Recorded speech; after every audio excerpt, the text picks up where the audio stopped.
So it's finally the day of the talks, and the latest information we have is that Prime Minister Shehbaz Sharif has met with JD Vance, and we're hearing that it is a good stepping stone towards the actual formal talks. Now, Saqib is here with me today. We've been here since morning waiting for a big update. But Saqib, what have you found today so far?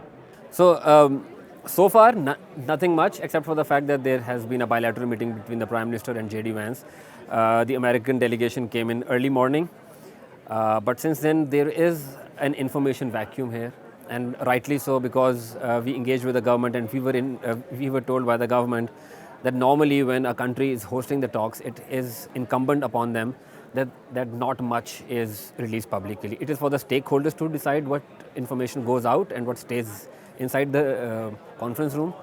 But Pakistan is not sharing much, except for the fact that Pakistan has shared the visuals of their arrivals, or probably some information on the bilateral that the Prime Minister had with JD Vance. Except other than that, it's a place where there are around 500 to 700 journalists looking for information, but they've got no clue what's happening. It's a frustrating time to be a journalist right now. I mean, we're at the center of it all, but I think it starts to make sense once you understand how complicated the nature of these talks are, and nobody wants to get anything wrong either. But what do you think are the main issues that we might find some agreement on, especially at this stage of the talks? I think the first phase of the talks, if it's very speculative right now, but if I were to speculate on it, I would say that the first two issues that can be resolved immediately, it could be reopening of the strait, and for the Iranians, it would be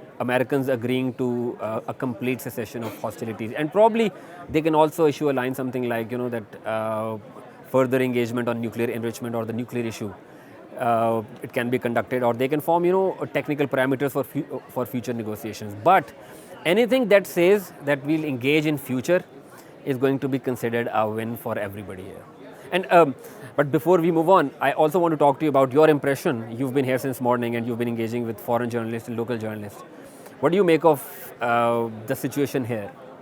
The situation here is, it started off with a lot of excitement. I think everybody started off with a lot of anticipation, but I think it's days going on a bit slowly, and there's a dearth of information as well. So people are starting to get tired and a bit frustrated, but nevertheless, I think it's so impressive that around, like you mentioned, 700 journalists are here, and there's so many foreign journalists who are here to cover these talks, and it's the first time in a while that maybe everybody wants to be in Pakistan of all places. Yeah, this place, this media facilitation center, is geared to accommodate around 700 people.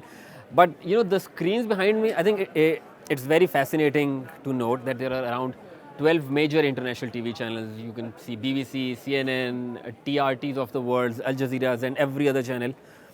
And almost 90% of the channels right now have Pakistan on the screen. So that's the magnitude of essentially what is happening. And the biggest here, screen is Pakistan TV. Yeah, absolutely. So Pakistan is right in the center here. So about what you said in terms of what's going to happen next, I think what we can see from the negotiations, or what Prime Minister Shehbaz Sharif said in a statement that was released to the media after meeting JD Vance, was that both the sides have shown some constructive eagerness. I'm paraphrasing, I don't know the exact quote, but that's the gist of it.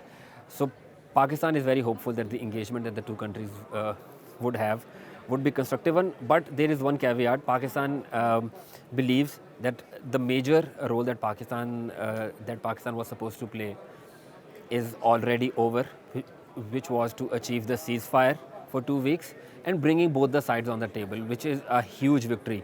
So anything forward from here would be a cherry on the top. No, that's absolutely true. I think the fact that we've made it to today is a big achievement in itself. Do you think it's going to be a long night?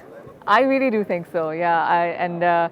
I think each night we've all been saying, okay, let's rest now, and we'll see in a few hours, and then in a few hours we get a major update. Like last night when the Iranian delegation arrived, I think it was an exciting moment, especially the fact that two of their main leaders are here right now, and I think that's a big achievement from Pakistan. And Vice President of the US.